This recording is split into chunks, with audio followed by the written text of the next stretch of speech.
Good morning. स्वागत है आपका 10 के दमदार ट्रेड्स में। वीरूर में रहेंगे अगले आधे घंटे आपके साथ, और हमारे पैनल पर सोनी पटनायक और प्रशांत सावंत पिछले शो से बने हुए हैं। साथ ही फ्रेश ट्रेड्स के लिए कविता जैन जुड़ेंगी और अमोल अठावले से भी बात करेंगे। उसके अलावा मार्केट फंडामेंटल पर आज दो मेहमानों से बात होगी। आदित्य बिरला सन लाइफ एएमसी के सीईओ महेश पाटिल जुड़ेंगे और मार्केट एक्सपर्ट सुदीप बंदोपाध्याय, उनसे कुछ स्टॉक स्पेसिफिक चर्चा करेंगे। लेकिन पहले एक नज़र मार्केट पर। निफ्टी कोशिश कर रहा है कुछ रिकवरी की, 24,050 पर इस समय। बैंक निफ्टी 52,050 के आसपास, 150 पॉइंट ऊपर। मिड कैप इंडेक्स में भी खरीदारी, स्मॉल कैप इंडेक्स में भी खरीदारी अभी के लिए। 2:1 का एडवांस डिक्लाइन। आज की सबसे स्ट्रॉन्ग पॉकेट सुबह से जो रही है वो है फार्मास्यूटिकल्स। निफ्टी फार्मा इंडेक्स अभी भी करीब करीब डे हाई पर, 1.5% ऊपर। टॉप गेनर्स में सिप्ला, सन फार्मा शामिल हैं, लेकिन अब टॉप गेनर्स में शामिल हो रहे हैं Adani group stocks, Adani ports और अदानी एंटरप्राइजेस। भारती एयरटेल, रिलायंस, ये कुछ और स्टॉक्स हैं जहां पर इस समय आपको गेंस दिखाई देंगे। नीचे क्या है, बहुत ज़्यादा नहीं, आईटीसी कुछ हद तक। और जहां तक एफएनओ स्टॉक्स की बात है, काफ़ी नए स्टॉक्स ऐड हुए हैं, लेकिन जो एग्जिस्टिंग स्टॉक्स हैं उनमें कुछ pharma stocks again, Laurus labs, Divi's labs, यहाँ पर थोड़ी सी बाइंग है। उसके अलावा अंबुजा सीमेंट और कुछ मिड कैप आईटी के स्टॉक्स जैसे कि परसिस्टेंट टेक, यहाँ पर इस समय आपको ओरेकल फाइनेंशियल में खरीदारी दिखाई देगी। वीरो जी हाँ, चलिए, तो ये था बाजार का अब तक का छोटा सा हाल। इस बीच पैनल हमारे स्क्रीन पे हैं। प्रशांत सावंत, सोनी पटनायक पिछले कार्यक्रम से, इस कार्यक्रम में भी कविता जैन और अमोल अठावले फ्रेश पर्सपेक्टिव लेके जुड़े हैं। आप सभी को नमस्कार। Kavita ji, good morning. क्या पिक कर रही हैं आप? Very good morning, Viren ji, Anuj ji. Good morning, everyone. So, market बहुत इम्पोर्टेंट लेवल पर एज ऑफ नाउ खड़ा है, और मुझे लग रहा है कि आज सुबह से अगर आप देखें तो कैपिटल मार्केट कंपनीज में बहुत अच्छा मूव बनते हुए दिखा है। सो कैश में है अभी, कैम्स पर मैं एक बाय ट्रेड इनिशिएट करना चाहेंगे। ऑल्दो काउंटर 3% ऊपर है, बट इसने एक बहुत अच्छा हॉरिजॉन्टल रेजिस्टेंस ब्रेकआउट दिया है।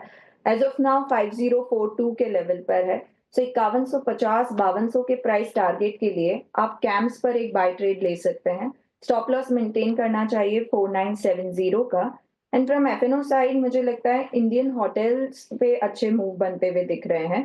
एज ऑफ नाउ काउंटर 790 के लेवल पर है, सस्टेन कर रहा है अपने एवरेजेस को। सो 798 804 के लेवल के लिए आप इंडियन होटल पर एक बाय ट्रेड इनिशिएट कर सकते हैं। 784 का स्टॉप लॉस मेंटेन करें।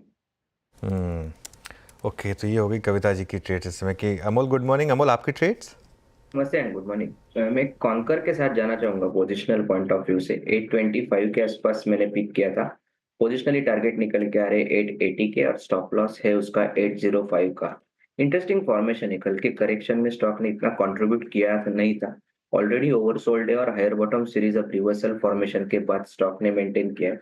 ओवरऑल टेक्सचर अच्छा है। अगर यही सेटअप कंटिन्यू रहा तो आने वाले दिनों में स्टॉक में एक टेक्निकल बाउंस बैक देखने को मिल सकता है। दूसरा, मैं रिलायंस के साथ जाना चाहूंगा। 1280 के आसपास मैंने पिक किया था। ये भी पोजिशनल है। 1330 1340 तक के टारगेट निकल के आ रहे। स्टॉप लॉस उसका रहेगा 1259। कल जरूर करेक्ट हुआ था, बट लेवल्स अच्छे, एक रिट्रेसमेंट सपोर्ट्स के आसपास रिवर्सल फॉर्मेशन हुआ है। मुझे लगता है ओवरऑल इसका भी सेटअप अच्छा है। पोजिशनल पॉइंट ऑफ व्यू से जरूर देखा जा सकता है। ओके, अमोल जी की कॉल कौन और रिलायंस डिस्क्रिप्शन आपकी स्क्रीन पे है। Soni ji, good morning. आपका ट्रेड, आपके दो ट्रेड इनफैक्ट। जी, गुड मॉर्निंग एवरीवन। मेरा यहाँ पे पहला बाई पिक रहेगा एमसीएक्स पे। आज शॉर्ट टर्म मूविंग एवरेजेस के ऊपर यहाँ पे सस्टेन कर रहा है, रिवर्सल यहाँ पे कंफर्मेशन दे रहा है, 6200 के ऊपर सस्टेन कर रहा है।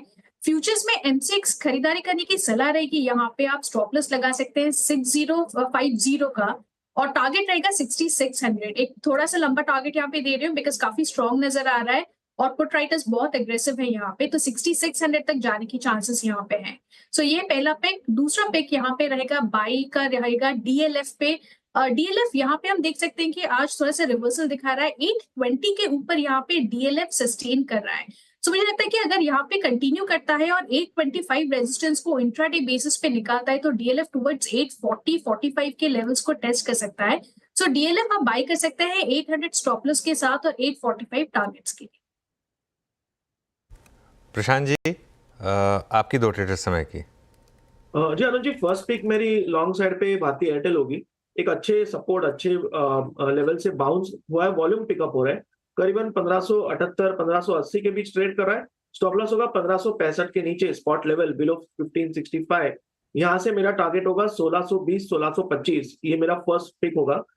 नेक्स्ट पिक मेरा हेवल्स पे बिकवाली की राय होगी। अहम रेजिस्टेंस पे रिएक्ट कर रहा है, पुल बैक जो है वहां पे रिएक्ट कर रहा है, 1715 पे ट्रेड कर रहा है। मेरा स्टॉप लॉस होगा 1735 के ऊपर। यहाँ से मैं टारगेट देख रहा हूँ 1670 75 1670 75। ओके, तो यहाँ पे ट्रेड्स हमने पूरे कर लिए और अब आप समझ लीजिएगा कि अगर आप मिनट चार्ट पे देखें तो निफ्टी लगभग 10-4 मोटा मोटी अगर आप देखें जो ये घंटे का टाइम हुआ उसमें इस पूरे वक्त का लगभग हमने 60% 70% टाइम जो है वो closer to 20-day exponential moving average spend किया है। हमारे पास पॉजिटिव्स क्या हैं? रिलायंस है कि आज वो कंट्रीब्यूट करता हुआ। हमारे पास पॉजिटिव्स हैं कि निफ्टी आईटी अपने कल के लॉसेस का अप्रॉक्सीमेटली 20% कंपनसेट कर चुका है, बट निफ्टी बैंक अभी भी 52,200 के क्लस्टर को पार करने में सक्षम नहीं है और फार्मा अच्छा करता हुआ। मीन वाले जरा एक बार आप MCX लेके आइएगा। आज एक्सचेंजेस आज साथ ही साथ आपका डिपॉजिटर्स अच्छा कर रहे हैं एट 6225। MCX सारे एवरेजेस के ऊपर आके और इनफैक्ट जो पिछले 5 दिन से एक ट्रैजेक्टरी से मेंटेन की हुई थी उसके ऊपर आके ट्रेड करता हुआ। सोनी जी की कॉल भी है, अच्छा मूव यहाँ पे है। और फिर लेके आइए आप MCX के बाद बर्जर को। बर्जर इस वक्त ये करीब करीब 490-250 पे। ये अमोल आपकी रीडिंग क्या कहती है इस वक्त बर्जर पे? 490-275 डिहाइपेटेड करता हुआ। जी बिल्कुल, एक बड़े करेक्शन के बाद स्टॉक ने एक रिवर्सल फॉर्मेशन फॉर्म किया है डेली और वीकली दोनों चार्ट्स पे। मुझे लगता है आई थिंक ये पॉजिटिव कंसोलिडेशन है और ट्रेंड फॉलोइंग ट्रेडर्स के लिए आई थिंक 485 एक इंपॉर्टेंट लेवल रहेगा। जब तक उसके ऊपर रहता है ये बुलिश सेटअप कंटिन्यू रहेगा। ऑन द हायर साइड ये स्टॉक कहीं ना कहीं 505 और 510 की तरफ जाता हुआ आने वाले दिनों में देखने को मिल सकता है। चलिए फिर अब एक काम करते हैं, एक आध स्टॉक और ले लेते हैं, उसके बाद हमारे एक्सपर्ट्स तैयार हैं। नवीन फ्लोरिन का एक बार चार्ट देख लेते हैं। नवीन फ्लोरिन इस समय डिहाई पर आया। कविता जी कोई व्यू है क्या इस स्टॉक पर, नवीन फ्लोरिन पर? अनुज जी, नवीन फ्लोरिन अभी ये अपने averages cluster, weekly averages cluster में फंसा है, बट यस 200 EMA क्रॉस गया है। मुझे लगता है इंपॉर्टेंट लेवल होगा ऊपर की तरफ अंटिल ये 3550-55 के ऊपर नहीं निकलता है। वहां एक रेजिस्टेंस है इस काउंटर को। वंस उसके ऊपर निकलता है तो एक क्लियर मूव बनते हुए दिखेगा, जहां 40-50 पॉइंट्स ऐड होते हुए दिख सकते हैं for the price target of 3600। As of now अगर किसी ने पोजीशन ली है तो 3480 का स्टॉप लॉस मेंटेन करें। अदरवाइज मुझे लगता है 3550 के ऊपर इस पर आपको बाइंग करनी चाहिए। चलिए अब मार्केट फंडामेंटल्स पर चर्चा करने के लिए हमारे साथ आदित्य बिरला सन लाइफ AMC के CIO महेश पाटिल जुड़े हैं। उनसे समझते हैं कि इस बाज़ार में उनकी क्या रणनीति है। Mahesh ji good morning. ये बाज़ार में हो क्या रहा है आपके हिसाब से? जो करेक्शन आ रही है, कोई भी रैली टिक नहीं पाती और जिस तरीके की ताबड़तोड़ FIS सेलिंग रही है, आपका क्या व्यू है? या गुड मॉर्निंग। सो मार्केट में आई मीन लास्ट 1-2 क्वार्टर से हमने देख रहे हैं कि एक तो जो कंपनीज के जो नतीजे आ रहे हैं वहां पे जो ग्रोथ मोमेंटम थी पहले जो 3 साल के आई मीन 21, 22, 24 3 साल के लिए जो अर्निंग्स की जो ग्रोथ थी वो मोमेंटम ग्रोथ स्लो डाउन हो गई है। और ये क्वार्टर में जो सेकेंड क्वार्टर के जो नतीजे आए हैं वहां पे देखा है कि काफी कंपनीज के नतीजे जो आए हैं वो डिसअपॉइंटिंग रहे हैं और ओवरऑल अर्निंग्स ग्रोथ की जो प्रोजेक्शन थी ये साल की वहां पे 4-5% की डाउनग्रेड भी हुई है। तो क्लियरली एक जो रफ्तार थी, जो गति थी कंपनीज की ग्रोथ की, वो थोड़ी सी स्लो डाउन हुई है। और उसका कारण एक तो कि लास्ट ईयर का जो 2-3 साल का जो बेस था, राइट, जहाँ पे हमने कंपनीज की प्रॉफिटेबिलिटी में काफी बड़ी बढ़त देखी थी, वो एक तरह से नॉर्मलाइज हो रहा है। और फर्स्ट हाफ में गवर्नमेंट स्पेंडिंग जो थी वो भी काफी बड़ी मात्रा में स्लो डाउन थी बिकॉज कोविड के बाद जो इकोनॉमी को जो मोमेंटम मिल रहा था वो गवर्नमेंट स्पेंडिंग की एक बड़ी वजह थी। और इलेक्शंस और बाकी के कारण एक हमें जो अप्रूवल्स थे प्रोजेक्ट्स के वगैरह वो थोड़ा डिले हो गए थे। बट अभी लास्ट मंथ से वापस गवर्नमेंट स्पेंडिंग अभी वापस जोर से बढ़ रही है। तो आई थिंक उसका इम्पैक्ट सेकेंड हाफ में हमें देखने को मिलेगा। और एफआईएस की भी सेलिंग जैसे बात की आपने, अक्टूबर महीने में एक रिकॉर्ड सेलिंग थी। नवंबर में भी सेलिंग थोड़ी स्लो डाउन हुई है, बट उसके कारण भी मार्केट में जो एक तरह से वन सेट जो रैली थी इलेक्शन के पहले जो थी रैली, वो अभी थोड़ी थम गई है। तो मुझे लग रहा है यहाँ से अभी जो मार्केट में करेक्शन आई है लगभग 10 अराउंड 10% के आसपास जो हुई है, उसके बाद अभी मार्केट काफी अच्छे लेवल पे आ गई। स्पेशली अगर निफ्टी की अगर बात करते हैं तो निफ्टी की जो वैल्यूएशंस है वो लगभग प्री कोविड के पहले जो थी उसके आसपास आके पहुंच गई हैं। और काफी स्टॉक्स, हालांकि इंडेक्स 8-10% से करेक्ट हुआ है, बट काफी स्टॉक्स निफ्टी और उसके बावजूद ब्रॉडर मार्केट में भी 20-30% से करेक्ट हुए हैं। तो मार्केट में अभी वैल्यू डेफिनेटली आ रही है, और हमें लग रहा है कि यहाँ से हालांकि नियर टर्म में अभी भी जो अर्निंग्स मोमेंटम है 1-2 क्वार्टर के लिए शायद वीक रह सकती है, और मार्केट शायद ये रेंज के आसपास कंसोलिडेट करेगा। But stock specific I think market में काफी अट्रैक्टिव लेवल्स कुछ स्टॉक्स में आ रहे हैं जो हमें हमें देखने को। अभी यहाँ से मार्केट काफी स्टॉक स्पेसिफिक होगा, ऐसी हमारी व्यू है। स्टॉक स्पेसिफिक होगा बिल्कुल। अच्छा, एक तो जो टॉकिंग पॉइंट्स रहे हैं मार्केट के, उसमें सबसे इम्पॉर्टेंट रहा है पिछला अर्निंग सीजन जो काफ़ी ख़राब रहा, खासतौर से कंजम्पशन में। यहाँ कुछ इम्प्रूवमेंट के साइंस हैं या ये अब मार्केट के लिए थोड़ी सा एक सरदर्द रहने वाला है अर्निंग्स? सही बात है। कंजम्पशन एक्चुअली काफी टाइम से वीक रहा है। आई मीन लास्ट 2 साल से हमने देखा है कि जो इकोनॉमी में जो बढ़ोतरी हुई है वो इन्वेस्टमेंट लेड ग्रोथ रही है। अगेन कैपेक्स और गवर्नमेंट स्पेंडिंग सबसे ज्यादा रही है, बट कंजम्पशन अभी भी लैग कर रहा है, जो कि प्री कोविड की जो ट्रेंड थी उसको लैग अभी भी कर रहा है। और उम्मीद थी कि ये साल में थोड़ी रूरल इकोनॉमी में अपलिफ्ट मिलेगी, जहां से कंजम्पशन को यहाँ से बूस्ट मिलेगी, बट फर्स्ट हाफ में भी काफी वीक रहा है। और उसका कारण एक जैसे मैंने बोला कि ओवरऑल सिस्टम में जो लिक्विडिटी थी वो थोड़ी वीक थी, गवर्नमेंट स्पेंडिंग कम थी, तो जो मनी जो बोलते हैं at the hands of the consumer वो थोड़ा कम हो गया था, उसके कारण भी एक इम्पैक्ट है। But I think monsoons overall ठीक रहे हैं, तो अभी जो फार्म इनकम जो आएंगे ओके उसके कारण सेकेंड हाफ में आई थिंक यहाँ से डेफिनेटली फर्स्ट हाफ के मुकाबले जो हमें बहुत ही कम वॉल्यूम ग्रोथ दिखी थी काफी कंज्यूमर कंपनीज की, वो हमें इम्प्रूव होती हुई दिख रही है।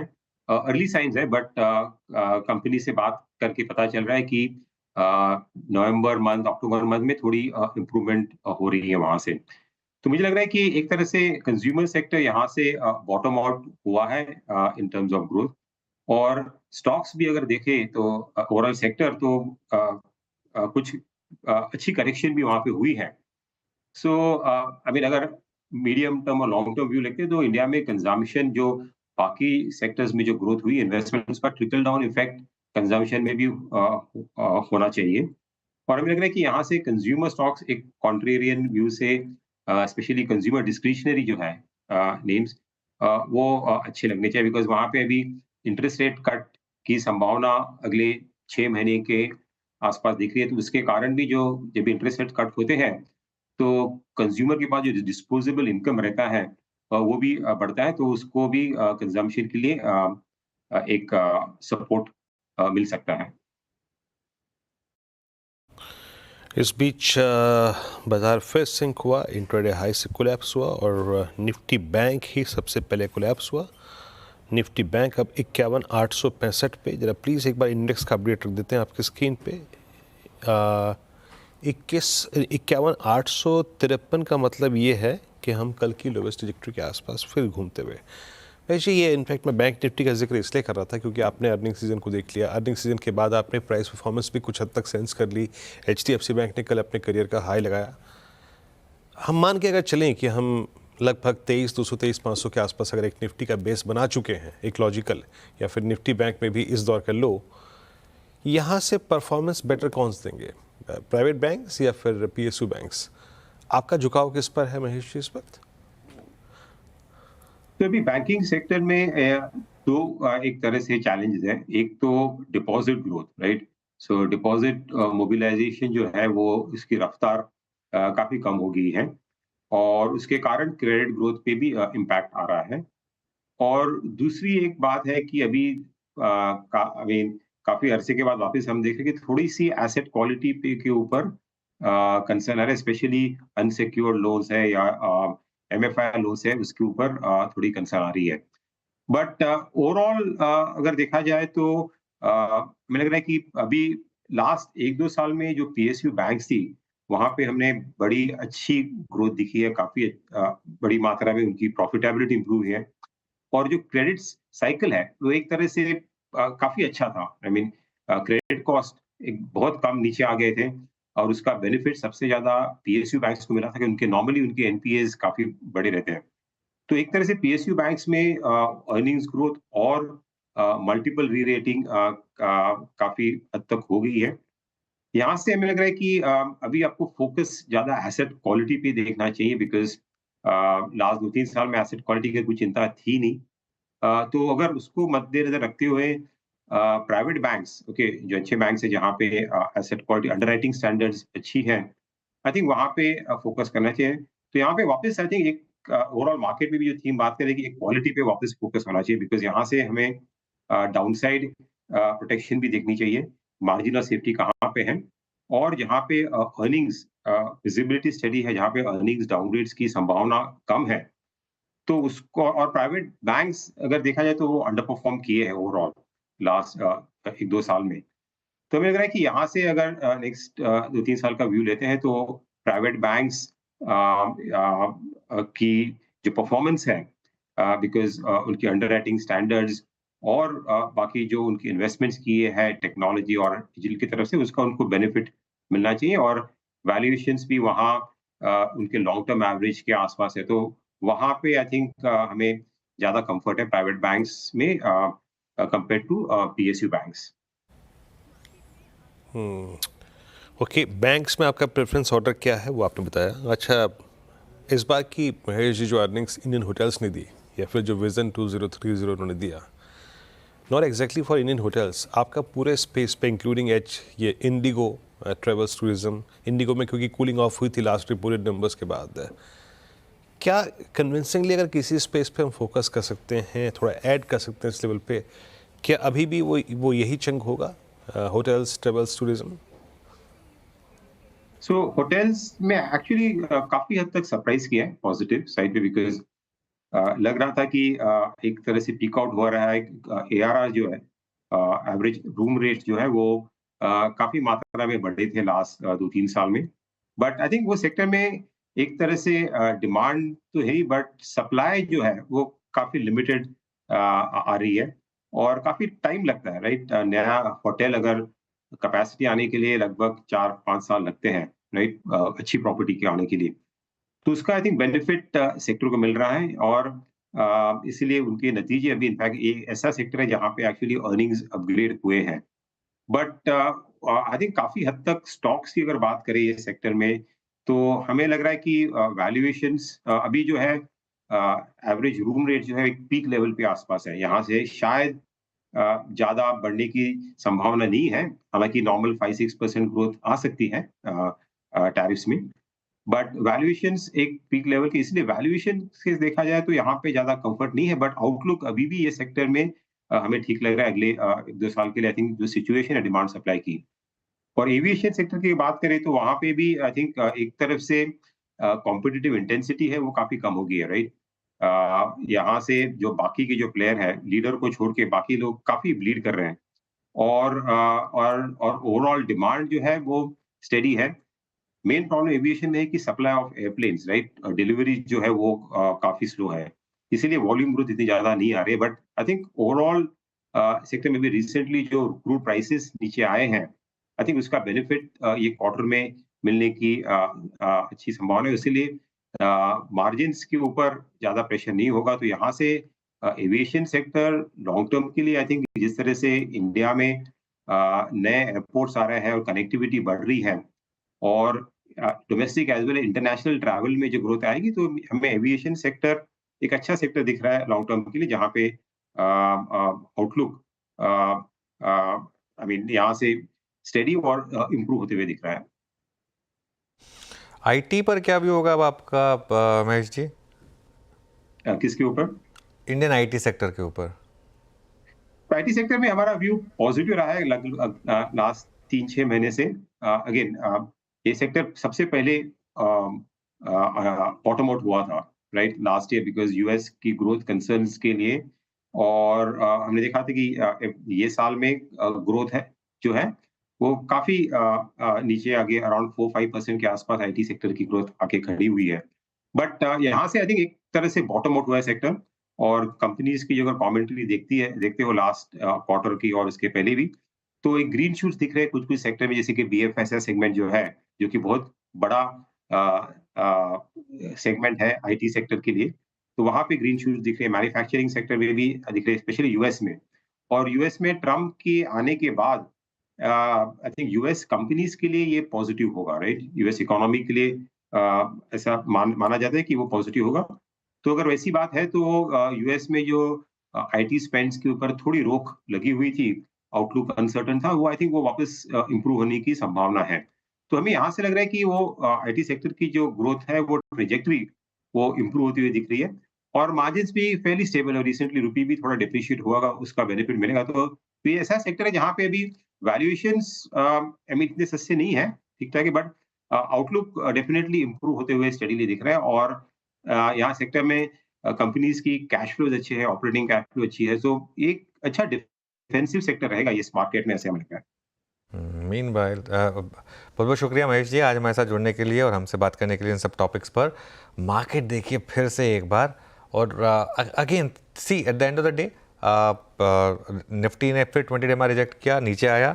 इवन बैंक निफ्टी हाई से स्लिप हुआ और कुछ साइन बने थे वहाँ पर, अब वो डे लो के करीब आया। और मिड कैप देखिए आज मिड कैप में सेलिंग स्टार्ट हुई है, तो वहाँ पर भी थोड़ा सा आपको अब नेगेटिविटी दिखाई देगी। एडवांस डिक्लाइन काफ़ी ख़राब होता हुआ। चलिए अब हमारे साथ सुदीप बंदोपाध्याय जुड़े हैं, उनसे जानते हैं कि वो यहाँ पर क्या कर रहे हैं इस मार्केट में। Sudeep good morning. इस समय अगर आपको 2-3 कोई अच्छे स्टॉक्स खरीदने हो तो टॉप ऑफ द लिस्ट क्या होंगे? टॉप ऑफ द लिस्ट तो आपका जो होल्डिंग कंपनी है रिलायंस, वो मेरा टॉप ऑफ द लिस्ट है, क्योंकि वैल्यूएशन के लिहाज से बहुत ही अट्रैक्टिव लग रहा है। ये सब स्टोरीज हम बहुत बार बता चुके हैं। वैल्यू अनलॉकिंग जबरदस्त अपॉर्चुनिटी सामने आ रहा है with Jio platform getting listed separately. उसके बाद रिटेल का भी कुछ होगा, green energy also is inside, and जो ट्रेडिशनल बिजनेस है वहां पे भी ट्रैक्शन वापस आ रहा है। और if you look at the valuation, I think it's definitely very very attractive. तो मैं तो लॉन्ग टर्म के लिए निवेशक को रिलायंस खरीदने की सलाह दे रहा हूँ, और आई विल मेंटेन दैट। दूसरा मेरा एक सेक्टर पसंदीदा है with the Trump administration going to take charge on 20th January। देखिए they are talking about tariffs and tariffs and tariffs, and definitely they are going to introduce differential tariffs vis-a-vis China. Now this will benefit significantly some of India के जो exporters हैं, उनको benefit करेगा। तो जो export oriented companies है, particularly जिनका business US में सिग्निफिकेंट क्वांटम है, वहां पे जरूर ध्यान देना चाहिए। तो जैसे टेक्सटाइल एक्सपोर्ट्स की बात करें, अगर वेल्सपन की बात करें या गोकुलदास एक्सपोर्ट्स की बात करें, और ऐसे बहुत सारे और कंपनीज भी हैं जिनका बात कर सकते हैं। वैल्यूएशन पे जरूर ध्यान रखना पड़ेगा, पर हम लोगों को लगता है कि आने वाले दिनों में यहाँ पे बहुत अच्छा अपॉर्चुनिटी मिलेगा। तीसरा एक स्टॉक का मैं जिक्र करूंगा, LIC। इंश्योरेंस में बहुत कुछ चल रहा है। एक तो IRDAI की तरफ से बहुत सारे लिबरलाइजेशन की बात हो रही है, दूसरे तरफ बैंक एश्योरेंस को लेके कुछ शंका है और वहां पे कुछ पाबंदियां आ सकती है। और ये दोनों क्षेत्र में LIC का बहुत बड़ा बेनिफिट होगा। पहली बात है, बैंक एश्योरेंस में LIC का डिपेंडेंस शायद सबसे कम है amongst the large insurance players. Second, LIC will have a significant opportunity आगे चल के, जब लाइफ इंश्योरेंस कंपनीज को अलाउ किया जाएगा जनरल इंश्योरेंस प्रोडक्ट बेचना, जो कि IRDA का प्रपोजल में है। तो ये सारे जो फैक्टर्स हैं, ये LIC को बहुत ऊपर ले जा सकता है। तो लंबी अवधि के लिए मैं यहाँ पे LIC भी खरीदने की सलाह दे रहा हूँ निवेशक। अच्छा सुदीप जी, थोड़ा सा नमस्कार, वीरेंद्र बोल रहा हूँ। स्टॉक स्पेसिफिक होकर अगर बात करूँ, ये M&M का EV लॉन्च आपको कैसा लगा? और वो जो डिफरेंशियल एक परसिस्ट करता था पैसेंजर व्हीकल सेगमेंट में, तीनों कंपनियों में एक डिफरेंशियल था। टाटा मोटर्स जिसकी EV बहुत स्ट्रॉन्ग प्रेजेंस थी, मारुति ने हाइब्रिड पे बहुत काम किया, बट M&M ने इन दो लॉन्चेस के साथ EV में अपनी एक बहुत अच्छी और प्रभावशाली प्रेजेंस को अगर आप देखें तो मौजूद कराया एकदम से। M&M पे आपकी रीडिंग क्या कह रही है? देखिए आप ठीक कह रहे हैं, ईवी में इनका जो स्टेप इन्होंने लिया है बहुत ही इंटरेस्टिंग स्टेप, मैं यही कहूंगा यहाँ पे। ईवी के क्षेत्र में मेरा मानना ये है कि अभी कुछ फाइनल राय देना बहुत मुश्किल है, ये बिल्कुल शुरुआत है। इस क्षेत्र में कौन इवेंचुअली विनर बनेगा, कौन सिग्निफिकेंटली बड़ा प्लेयर बनेगा, ये आज प्रेडिक्ट करना असंभव है। पर एमएनएम की स्पेसिफिकली बात करें तो मैं ये जरूर कहूंगा कि ये एक इंटरेस्टिंग स्टेप है। इसके अलावा इनके जो ट्रैक्टर बिजनेस है वहां पे बहुत अच्छा ट्रैक्शन आने की संभावना है। देखिए बाकी सारे बिजनेस में बहुत अच्छा कामकाज चल रहा था, ट्रैक्टर में थोड़ा दबाव था, पर अभी ट्रैक्टर में भी ट्रैक्शन आ रहा है और ये एमएनएम को हेल्प कर रहा है ऊपर जाने में। वैल्यूएशन सस्ता नहीं है, वैल्यूएशन थोड़ा हाई एलिवेटेड ही है, पर अगर आप लंबी अवधि के लिए देख रहे हैं तो ऑटोमोबाइल कंपनीज में एमएनएम में जरूर ध्यान दिया जा सकता ओके चलिए, तो ये एक एमएनएम पे भी था। अच्छा, एक व्यू आपका और चाहूँगा। आई मीन एक स्पेस जो कि थोड़ी स्टेबिलिटी स्क्रीन पे दिखा रहा है वो है लिकर स्पेस। अच्छा मूव है, United Spirits, United Breweries. In fact हमारे पास स्टॉक्स बहुत सारे हैं सुदीप जी, एक ज़माने में तो अकाल था यहाँ पर, बट आप इतने स्टॉक्स हैं कि आप एक इंडेक्स क्रिएट कर सकते हैं। कोई खास स्टॉक जो कि स्पेस में चल रहा है आपको? यूनाइटेड स्पिरिट्स हैज बीन हमारे फेवरेट स्टॉक है बहुत दिनों से और जरूर यहाँ पे ध्यान दिया जा सकता है। इसके अलावा अगर छोटे मझोले स्टॉक्स की बात करें तो वहां पे भी अच्छे अपॉर्चुनिटीज है, पर मैं तो I will like to go with the leader, तो इसीलिए मैं यूनाइटेड स्पिरिट्स में ही ध्यान दूंगा। अगर किसी को दूसरा कुछ लेना है यहाँ पे तो रैडिको खैतान पे जरूर ध्यान दिया जाए। इंटरेस्टिंग प्रोडक्ट बास्केट है, अच्छा कामकाज हो रहा है, वैल्यूएशन थोड़ा रिच जरूर है, पर क्योंकि यहाँ पे इंडिया में इतना बड़ा आबादी है और डिमांड की कोई कमी नहीं है, Radico Khaitan also can be looked at. चलिए सुदीप जी, बहुत बहुत शुक्रिया आज हमारे साथ जुड़ने के लिए और हमसे बात करने के लिए इन सब स्टॉक स्पेसिफिक आइडियाज़ के साथ। मार्केट एट डेज लो करीब करीब, और निफ्टी 20 डेमा को रिजेक्ट करता हुआ बैंक निफ्टी डे लो पर आया। मिड कैप में भी एक करेक्शन आई। अब इस शो को यहाँ समेटेंगे, ब्रेक के बाद कंचन और वीरू लौटेंगे ट्रेडर्स हॉटलाइन लेकर।